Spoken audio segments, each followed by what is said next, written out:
Hi, I'm Ros Atkins. Welcome back to Global. Right, now to the most challenging item of this programme, for me at least. A Hawaiian woman has won the right to have her married name on her driving licence. That's despite the fact it's 35 letters long. Let's give this a go.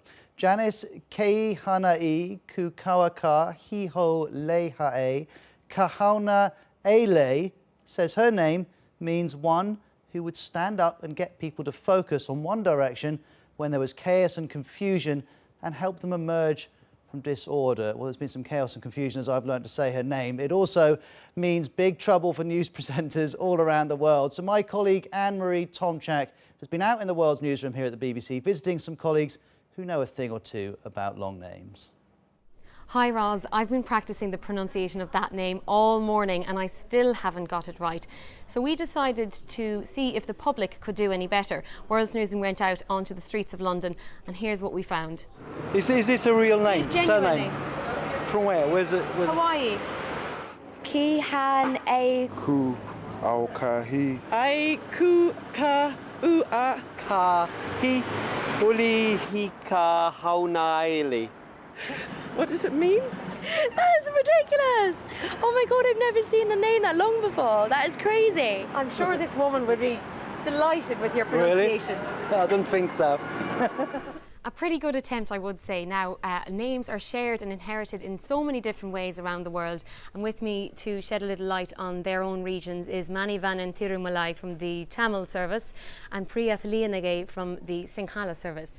Mani, as I often call you while we're on air to make things easier for myself, how are names used differently in Tamil culture? In Tamil society, in Tamil culture, the second name doesn't exist in many situations, or in most situations, I would say. The Tamils go by their first name. It has been like that for centuries, I would say.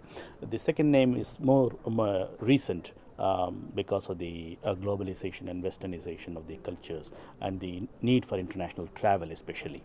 In passports you need a surname.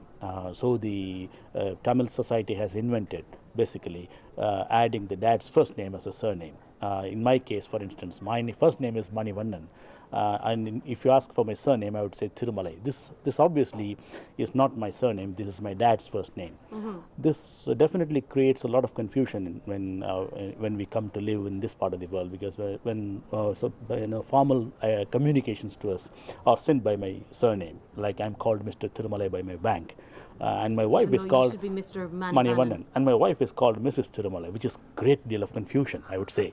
Now, I have just been looking at some of the names of your colleagues in the Tamil service, and one of them that really stands out is Sivarama Krishnan Parameswaran. Yes. So I apologise to him for messing up his name. Sivarama Krishnan is his first name. Parameswaran is obviously his dad's first name. This is again a typical case, the one which I explained just before. This is again because of the need for a surname in international travel documents. He would have been called P. Sivaramakrishnan in his school days, but in passports he's called Sivaramakrishnan Parameswaran. Priyath, in Sri Lanka, how is it different?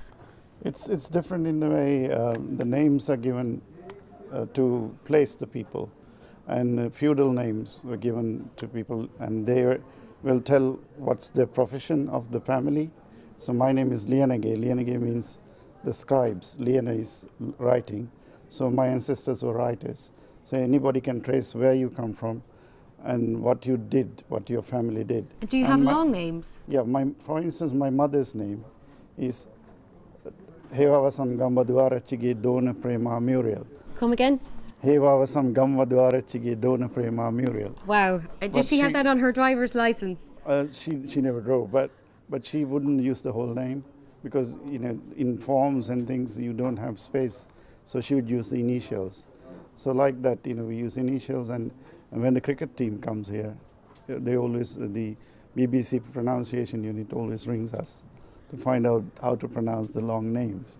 Like Muttaya Muralidharan, very well famous cricketer who's a Tamil. He's got a very, very long name. Well, Priyath and Mani, thank you very much for being with us on World's Newsroom today. And with that, I'll leave you with my feeble attempt at a long name. Anne-Marie Elizabeth Moran McNerney Tomczak. Back over to you, Roz. Thank you very much indeed, Anne-Marie. Blimey, I'm not going to attempt some of my colleagues' names after watching that.